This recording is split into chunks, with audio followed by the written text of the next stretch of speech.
थंडा थंडा cool cool असा सरबत. तर छान असा सरबत कसा बनवलेला आहे आणि कशाचा आहे नक्की पहा पुढे. तर नमस्कार मंडळी, पूर्णा किचनमध्ये तुमचं खूप खूप खूप स्वागत आहे. तर हे बघा, छान असा सब्जा भिजत घातलेला आहे. सब्जा आपला भिजेपर्यंत पुदिन्याची जोडी एक होती, तर त्याची सगळी पानं काढून घेतलेली आहेत बघा. आणि छान असा चाळणीमध्ये चावीखाली धुवून घ्यायचा, म्हणजे पूर्ण सगळी राळ ह्याच्यात जी असते ती निघून जाते. 2-3 पाण्यात घालण्याची काहीच आवश्यकता नाही. तर मस्त असा हिरवागार पुदिना दिसत आहे, बघू शकताय तुम्ही. आता इकडं पुदिन्याचं पाणी नितरेपर्यंत आपल्याला पाक बनवून घ्यायचा आहे. तर एक फुलपात्र पाणी घातलेलं आहे आणि 1 वाटी साखर घातलेली आहे. तर साखरेचा छान पाक होईपर्यंत बघा आपल्याला ही पुदिन्याची पेस्ट बनवून घ्यायची आहे. तर पुदिन्यामध्ये थोडेसे बर्फाचे खडे घातलेले आहेत आणि नंतर थोडंसं पाणी घातलेलं आहे आणि पाणी घालून छान अशी पेस्ट बनवून घेतलेली आहे, एकदम स्लरी.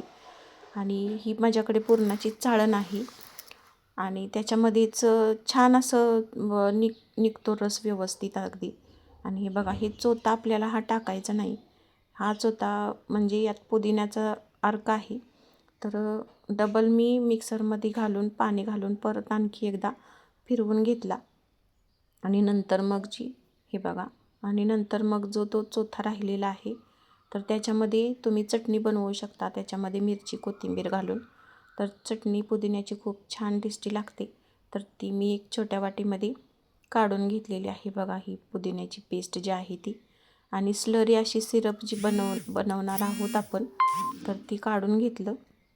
आणि हे बघा, ही पेस्ट काढून घेतलेली आहे. आता इकडं आपलं पाक तयार आहे. पाक आपल्याला फक्त चिकट व्हायला हवा आहे, एक तार होण्याची काहीच आवश्यकता नाही.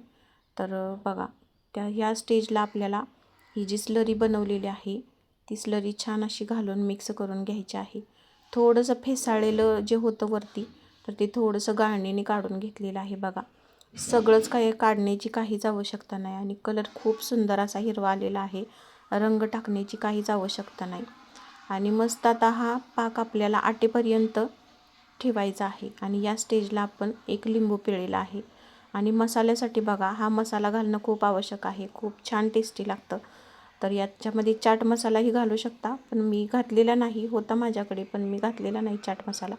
तर या मसाल्यामध्ये काय काय घेतलं आहे, 1 चमचा बडीशेप, 1 चमचा जिरे, 3-4 वेलच्या आहेत आणि काळी मिरी.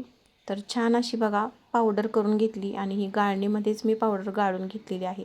आणि जी ओबडधोबड पावडर आहे ही आपल्याला टाकून द्यायची नाही, ती मसाल्यामध्ये तुम्ही वापरू शकता. आणि हे बघा कोमट झालेलं आहे. आणि त्याच्यामध्ये मी सैंधव मीठ 1 चमचा, आपलं साधं मीठ 1 चमचा आहे, टाटा नमक. आणि ही जी पावडर बनवलेली आहे मसाला, तर तो मसाला खूप छान असा टेस्टी लागतो. तर मिक्स करून व्यवस्थित घ्यायचा आहे. आणि परत आणखी एकदा मी ही जी स्लरी आहे ती पुरणाच्या चाळणीमध्ये मी गाळून घेतलेली आहे, बघू शकताय तुम्ही. म्हणजे का, तर मसाल्याचं किंवा लिंबूचं काही बिया वगैरे राहिला असतील तर ते निघून जातील, असं ह्या पद्धतीनं. तर काहीच राहिलं नाही, व्यवस्थित अगदी त्या चाळणीमध्ये निघून गेलेलं आहे, बघू शकताय तुम्ही. मस्त अशी सिरप आपलं तयार आहे. तर हे सिरप फ्रीजमध्ये स्टोअर करून ठेवू शकता. पुरा उन्हाळा म्हटलं की थंड असं काहीतरी हवं, तर त्यासाठी सिरप बनवून घेतलं. आयत्या वेळी काय साखर विरघळत बसा सरबतासाठी, असं करण्याची काहीच आवश्यकता नाही. 1-2 चमचे 1 ग्लासमध्ये सिरप घालायचं, थंड पाणी घालून घ्यायचं आहे, बर्फाचे खडे टाकायचे आहेत आणि सब्जाचे बी जे आपण भिजवलेले होते तो सब्जा 1 चमचा. तर हे 2 ग्लास बनवलेले आहेत यश आणि त्याच्या पप्पांसाठी. तर त्यांच्या पप्पांना 1 चमचा मी सब्जा घातलेला आहे आणि यश म्हटला मला सब्जा नको, तर त्याच्यासाठी प्लेन असा हा सरबत ठेवलेला आहे, बघू शकताय तुम्ही. रंगही खूप सुंदर आलेला आहे. तर व्हिडिओ आवडला का नक्की कमेंटमध्ये सांगा. धन्यवाद.